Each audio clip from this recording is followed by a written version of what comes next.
Bigla nga ako naiyak ng mga oras na ito. Hello mga B, another day, another video na naman tayo. At ito nga mga kaganapan noong umaga.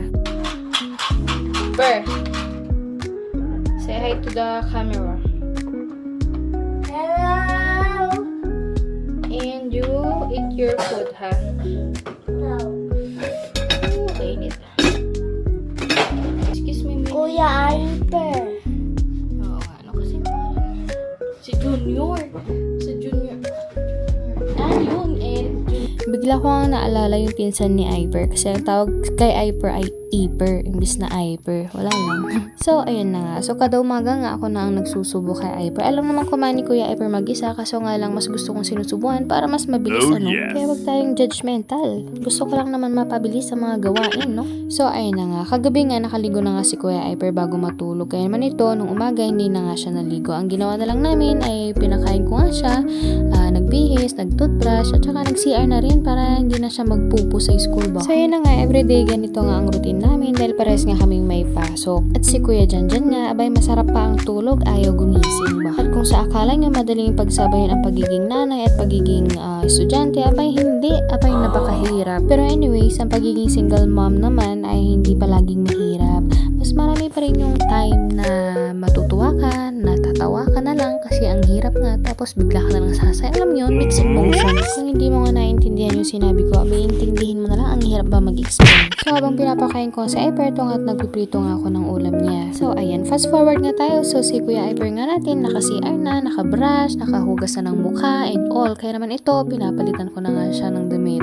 So syempre, pagkatapos ko nga sikasuin si Kuya Iper, inasikaso ko na rin ang sarili ko. Medyo late na nga rin kami dyan. So nakalis na nga kami ng bahay around 7:25. So ayan, ang haba ng video kaya nahihirapan ako kung anong sasabihin ko ba. But anyway, sabi ko kanina, hindi nga madali maging nanay. Kaya naman kung may pagkakataon ka na maging single ka na lang forever. Syempre, joke lang. Kung gusto mong maghirap kagaya ko, bay maghirap ka. So ayun na nga, araw-araw nga ako inaalitan ng anak ko. Ako ang taga-nail cutter ng kuko niya, taga-medyas, lahat-lahat na lang ba. So ayun na nga, nakapalit na si Kuya Iper, nakapalit na rin ako. Kaya naman ito, gumayak na kami at umalis na kami ng bahay. So nung umaga nga, hindi ko na nga naihatid si Kuya Iper hanggang dun sa classroom nila. Kasi nga meron na ng jeep at ako naman ay nagmamadali nga pumasok kasi 8 AM nga ang pasok ko. Tapos habang nakasakay nga ako ng jeep, ito nga at binidyohan ko nga si Kuya Iper. Grabe yung sakit talaga ng nararamdaman ko nito mga besh. Kaya kanina nung nakasakay ako ng jeep, abay grabe para akong maiiyak.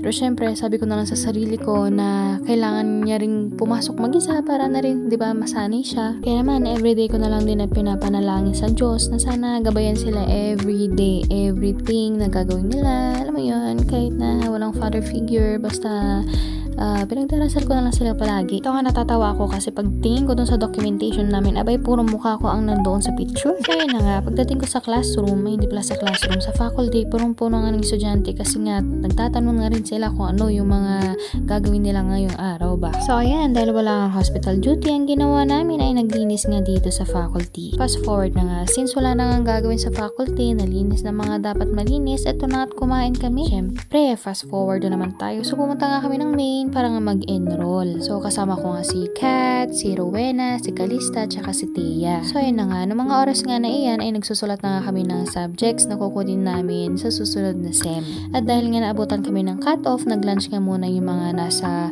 registrar. Kami naman ay pumunta nga kami sa may center mall at nag-ukay-ukay nga kami kasi hinahanapan ko si Kuya Iper ng sapatos niya. So bago nga yan, abay nag-CR nga muna kami. Itong si Tia nga tayong-tain na. Kaso nga lang daw walang tissue.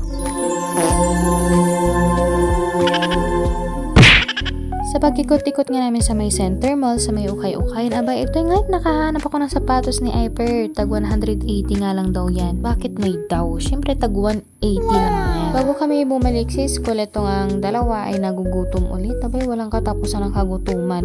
Bumili nga sila dito ng banana shake nila. Ako nga hindi na ako bumili kasi busog na nga ako ba. So ayun na nga, pabalik na nga kami ng school at nakipila nga ulit kami kasi nga tatawagin daw yung pangalan.